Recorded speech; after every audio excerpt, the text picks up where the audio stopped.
keep showing your love and support. Good evening or good night, everybody. I wanted to do a quick live about this news because I thought it was a pretty amazing news that we have here. Stephen Avery's, Brendan Dassey's uncles, lawyers from Stephen Avery's trial back in 2006, 2007, decided to write a letter to Governor Evers asking for clemency of Brendan Dassey, which I think is pretty awesome. Hi, Jen. Hi, Scooby Mom. We got Sheila. Hi to all my Nightbird people. I'm at work. I'm sorry for the late start. My coworker was talking about work stuff with me, so I couldn't go live. And yeah, but sorry, my coworker. So yeah, I just wanted to show this article. I will be posting it in the description. Comes with this little video, so I'm gonna play it real quick. Attorneys for Stephen Avery are asking Governor Evers to commute Brendan Dassey's sentence. Dassey was sentenced to life in prison in 2007 for his involvement in the death of Teresa Halbach. In 2019, Dassey petitioned the governor for a pardon. Governor Evers rejected it because it did not meet the requirements for a pardon. Dassey is not eligible for parole until 2048, when he'll be 59 years old.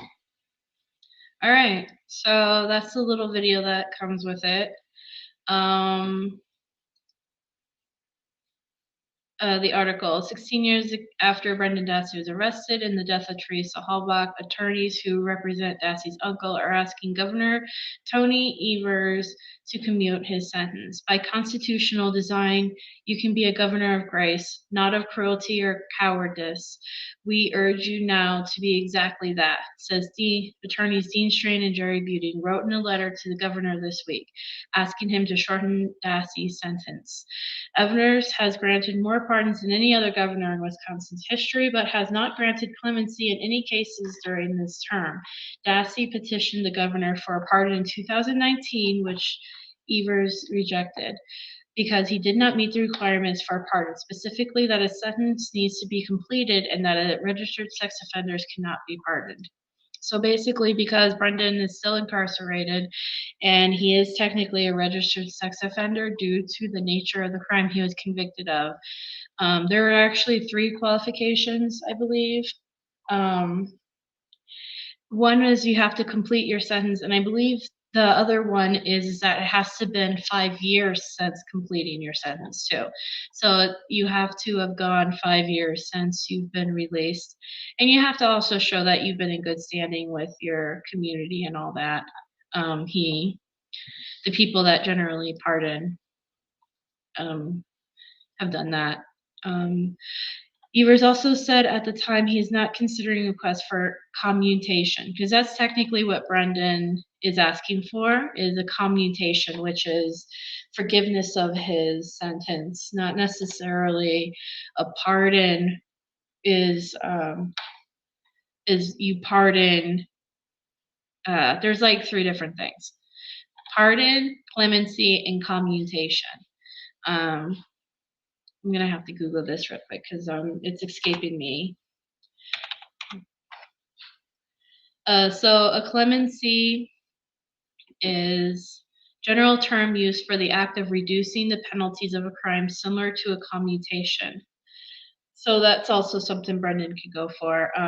Also, pardons are actually considered a form of clemency. If you receive a pardon, you are always receiving clemency. But if you receive a clemency, you are not always receiving a pardon. It's complicated. But I think any one of those 3 would benefit Brendan technically. But his lawyers, I believe, were specifically asking for a commutation. So he did reject that back. I believe it was like the week before Christmas or the week of Christmas, which was kind of these things happen like that right before like a holiday, which is kind of shitty, but whatever. Dassey was sentenced to life in prison in 2007 after a videotaped confession he gave when he was 16 years old. In the years since, many have argued that his confession was coerced and should not have been admissible in court based on his low cognitive skills. Those efforts to free Dassey intensified after the release of Netflix documentary Making a Murderer, profiling the case against Dassey and Stephen Avery. The documentary showed portions of Dassey's interrogation, which investigators claimed he would have nothing to worry about, quote unquote, if he, quote unquote, filled in the gaps of what happened to Hallbach. In 2016, Dassey was nearly released when a federal judge based in Milwaukee found significant doubts in his confession, but that decision was later overturned by an appeals court, which ruled that there was no legal requirement to overturn the conviction. Now 32 years old, Dassey is not eligible for pardon until 2048, or parole until 2048, when he will be 59 years old. Here's the whole letter. I'm going to bring it up here in a minute. By the way, the only way, in my understanding, the only way that Brendan could get parole in 2048, when he is 59 years old, is if you go in front, hey, Claire, is if you go in front of your parole board, and you basically, one of the things that they ask during parole board hearings is they say, are you remorseful for the crime you committed? You basically have to admit that, yes, I committed this crime. Yes, I am remorseful for committing the crime. If you cannot do that, generally speaking, you will not be released, because the whole point of going to jail is learning your lesson, right? Like, you're supposed to reform yourself or blah, blah, blah, even though that it sucks, jail sucks. When it comes to reform, but yeah, you're supposed to show that you're remorseful of the crime that you committed. If you're innocent, hey nosy, if you're innocent, how can you be remorseful of something you didn't do? But, you know, sometimes you have to bite the bullet. If you, like, you can say, it's up to the person, honestly. I don't know. Stephen Avery refused to do that in his first conviction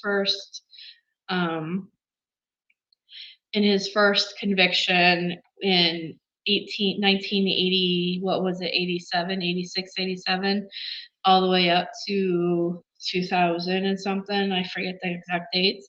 That was part of the reason why he spent 18 years in prison for the first time, was because he could have been released sooner, but every time he went up to parole, the parole board or whatever, they asked him that question, and he refused to admit guilt. He refused to say, I did it, because that's part of the thing. You have to admit, yes, I committed the crime, and yes, I'm remorseful of it. And he's like, I did not commit it. So therefore, he was gonna complete his whole entirety of his sentence.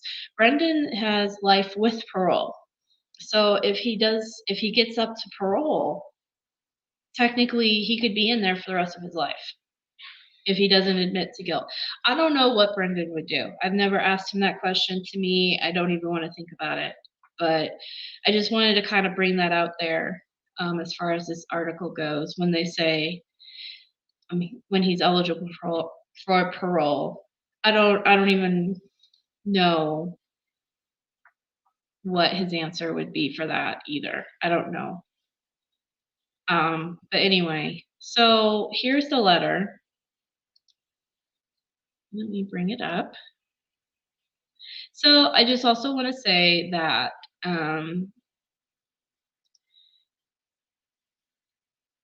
Dean Strang is still a lawyer. He's still obviously, I think they both are practicing lawyers. But Dean Strang has his own law firm. That's why you see Strang and Bradley. So this is his law firm. I'm not sure what Jerry Buting is doing as far as that concerns. I know they both have an organization that they started together about bringing more science-based evidence to court and all that, where they really push for that. and they both are like chairman of it or something like that. So, but as far as if Jerry is still practicing law, I'm not sure. So, but this is from Dean Strang's attorney or law firm that he has. So it's a 3-page letter. I'm going to go ahead and read it. It says, March 2nd, so this was yesterday, or it might be 2 days, depending on where you are in the world. Dear Governor Evers, Brendan Dassey has spent half his life in prison for a crime he did not commit. This past Sunday marked 16 years since the first manipulative interrogation of that 15-year-old boy. He was technically 16. Right? Yeah, he was 16. Oh well. Today is the 16th anniversary of his wrongful arrest. We ask you to exercise the power that only you have to free him. We ask you to do it now. Together we represented Brendan's uncle at trial. We never have represented Brendan Dassey. In that narrow sense, we have nothing at stake. In a broader sense, though, we have everything at stake. So do you and the citizens you serve. We appeal then to clarify conscience and courage. Start with clarity. Brendan Dassey's conviction and life sentence rest on 2 things. One is a false confession. The second is a bleach stain on a teenager's blue jeans. As to the first, Brendan's statement resulted from trickery by seasoned police officers. The trickery and deceit used against a 15-year-old with special needs and no experience with the police is not argumentative or speculation. Every minute of it is on videotape. His fragmentary narrative and adoptions of the investigator's statements were proven inaccurate almost 15 years ago in many details and incredibly in others. As to the second, that's it. I'm sorry. That's it.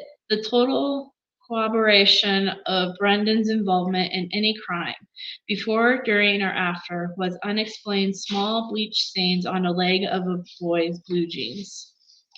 Obviously, many young people have bleach stained jeans, whether the stains are intentional or not. The courts have failed Brendan repeatedly at every level. When a federal judge finally did what the Wisconsin courts were too intellectually dishonest to do. Hold on, I gotta.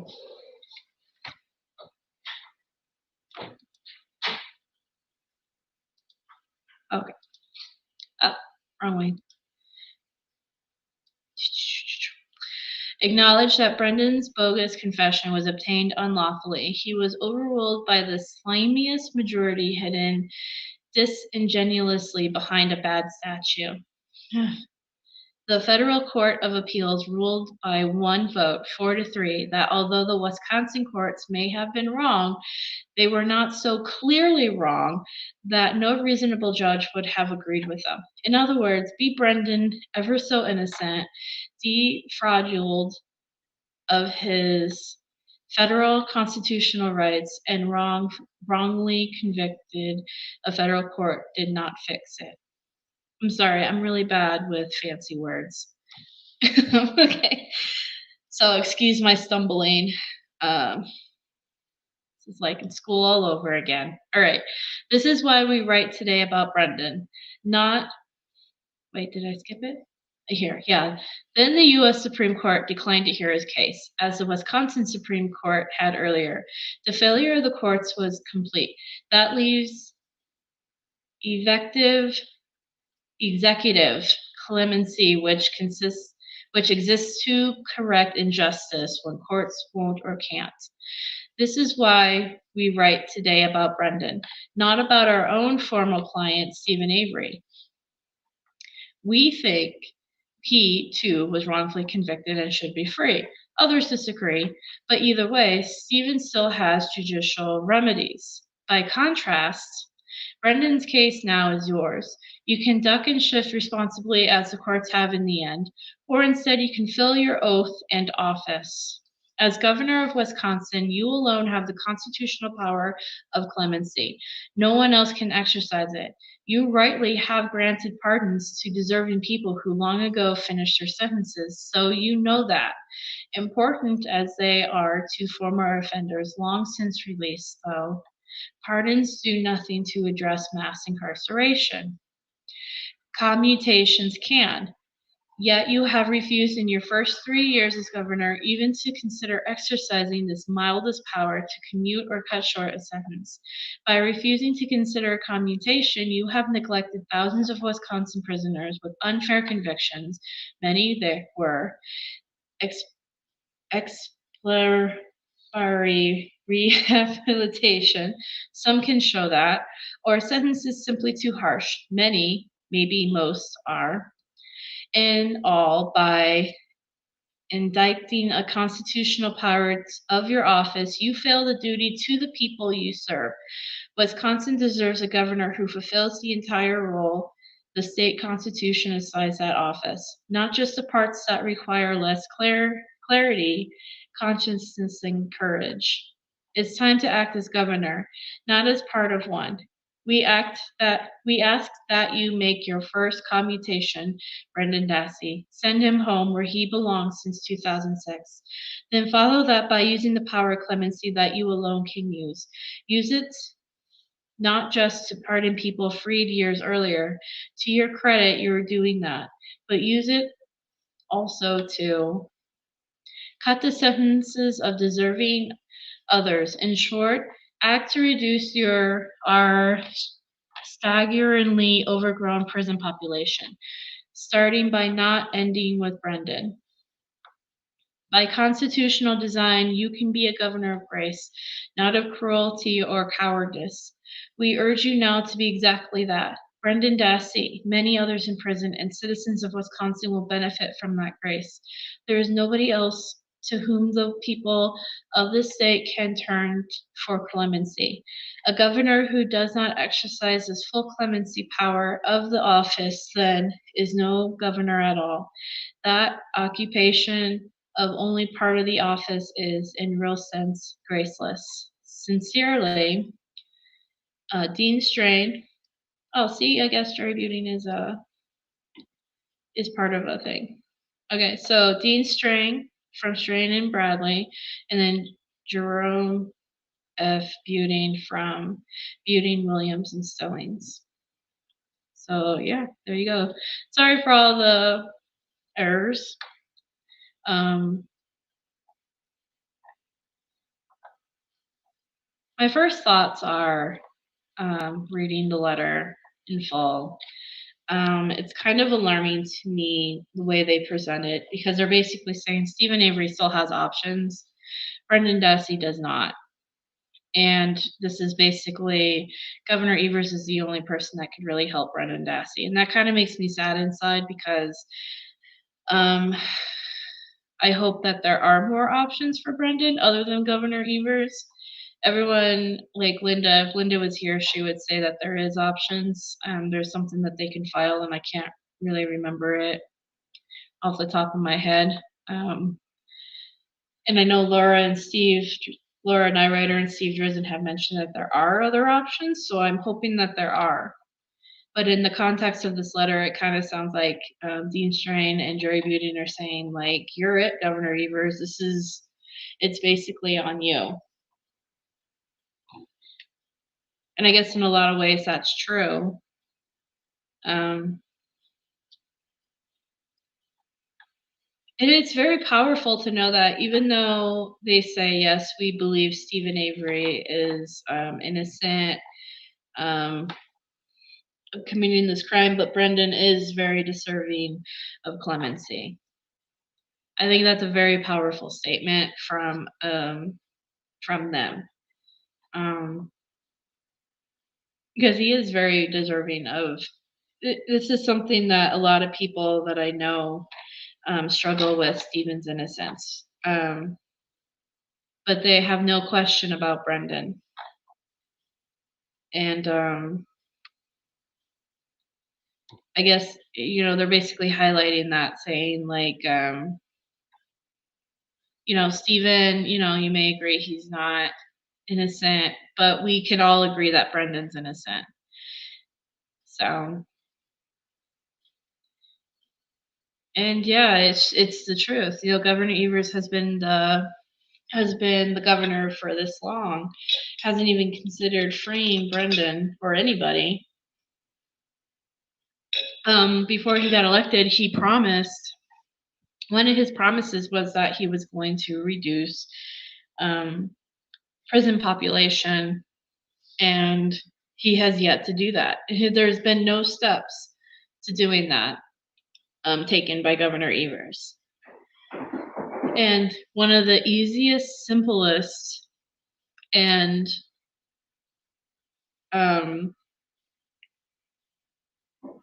better ways of doing that is to release people like Brendan Dassey. Because even if, let's just pretend we're in a world where Brendan could be guilty. There's no way he could be guilty, but let's play okay, maybe he could be guilty. Is Brendan really a danger to society now? He was a kid back then, and he spent 15 years in prison, 16 years in prison, and technically if he took the plea deal, he would be out by now, right? So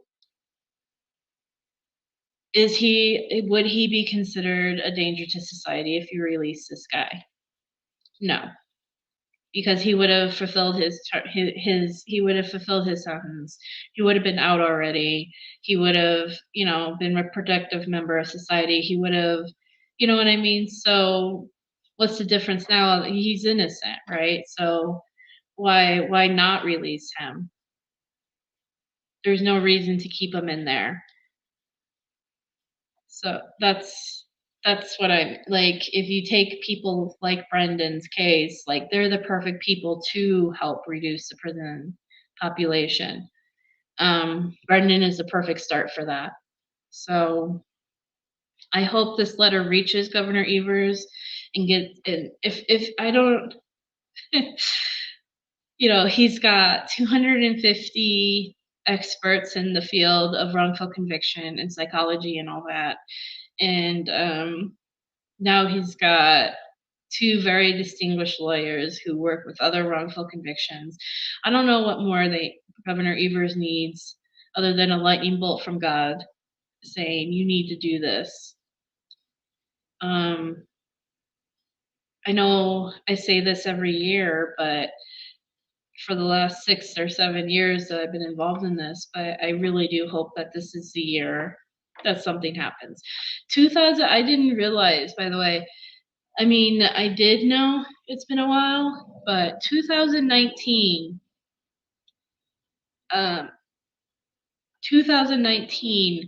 was when Brendan's lawyers asked for clemency or a commutation. Jen, question: if Evers releases him, will he still have to be registered as a sex offender? It depends on how he releases him.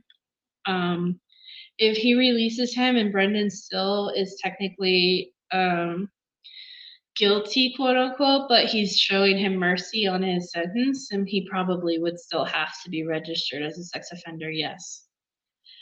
Because it's not necessarily if he gives him clemency or a pardon, I believe, or I'm not sure actually which one.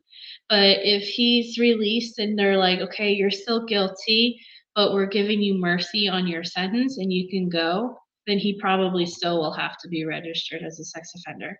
I think in the only scenario is when he will not have to be registered as a sex offender is if he has a full exoneration. Because then the charges of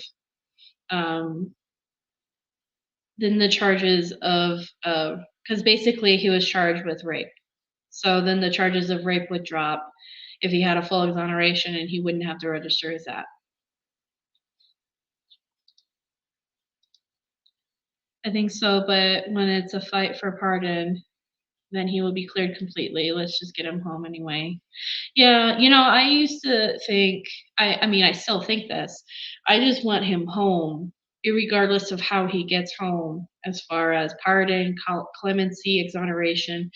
And my thing is that if he gets released, even if he took I don't know if they would ever do this for him, if he would even sign it. But I'm just saying, even if they offered him an Alford plea, I'd be like, sign the paper and go home, and then we'll fight for a full exoneration when you're home. Because I mean, right now the name of the game is get this guy home.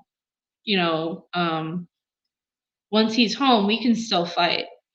I will fight until the end of to the end of days, as long as he's also home too. Like, then at least I'll be sleeping better at night. He can too. So, but yeah, he's more deserving. What Brendan's been through is, yeah, you're right. Brendan is more than deserving of having mercy shown towards him. There's been a few judges that I could say really have pulled through for Brendan. Judge Duffin is the one who basically tried to reverse his sentence, but then the state fought it, and then it went to 7th Circuit and all that. So God bless that man because he looked at it and he said this is wrong and he deserves to be home.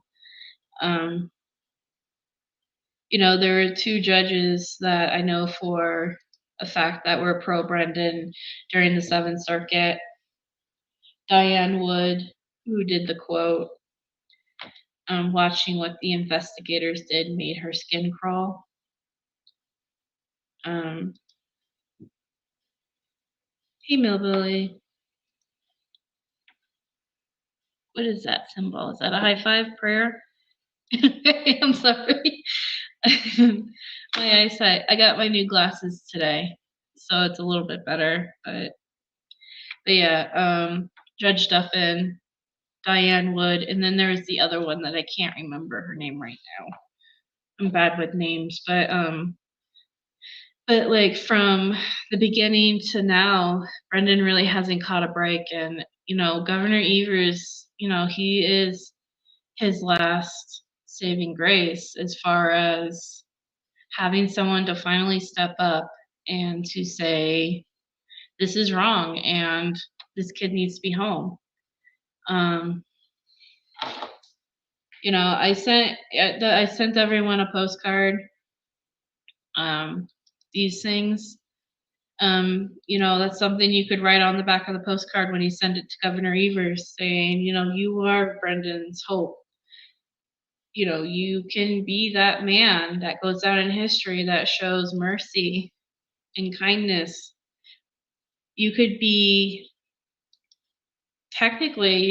Brendan's first chance that he never had. He never had it. Judge Fox, all the way up to now, Brendan has never had a first chance. And Governor Evers can truly be that first chance that he never really got. So if you would like a postcard to send to Governor Evers, here's my email address. I'm going to be sending out a couple more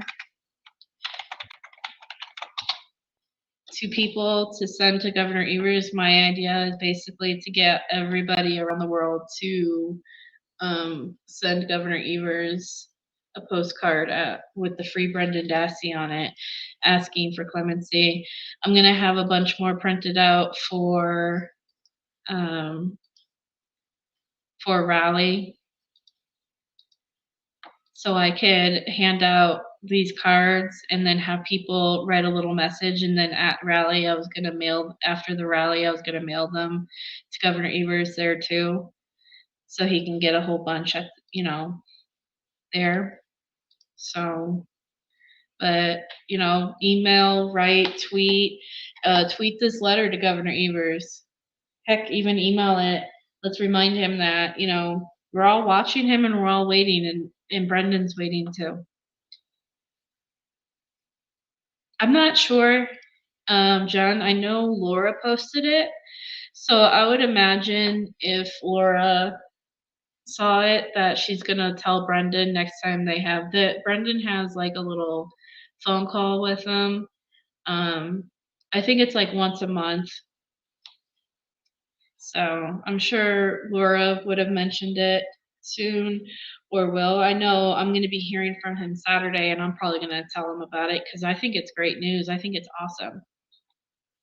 So yeah, he'll find out. I don't know if he knows about it today though.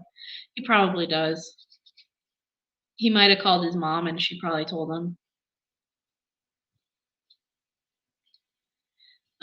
But yeah, I'm going to be posting, like I said, I'm going to be posting the link in the description to that news article and to a link to where you can download that letter if you want to read it yourself or share it around or whatever. Yeah. And also, if you have asked for a postcard and I've mailed them out, I mean, if you have asked for a postcard, let me know when you get them, so that way I know they get to you. If you haven't gotten them yet, let me, like, I'd say if you don't get them by next Friday, let me know and I'll send you some more. The UK people might be a little bit behind. Yes, exactly. That's what I'm saying. I'd rather him be home, you know, fighting for when he's home and safe. I'll, if it takes another 20 years once he's home to fight for his name, I will. But yeah. And I will be seeing you all tomorrow. Oh, and I am going to be dropping new merch tonight, so keep an eye out. So I've already taken the old merch out, and I'm going to be dropping the new merch. So keep an eye out for that. I'm really excited about, especially these designs. They look really nice. I'm really thrilled about it. I'm gonna have Linda make a little video on them for the channel. And yeah, well, let's just keep up the good fight. Thank you, and Millbilly, Jen, Claire, Nosy, Sheila. I'm gonna say this wrong. Scrubby Mom. Thank you all for being here, for joining me tonight, and I hope everyone has an excellent night. And God bless, and let's keep fighting for Brendan.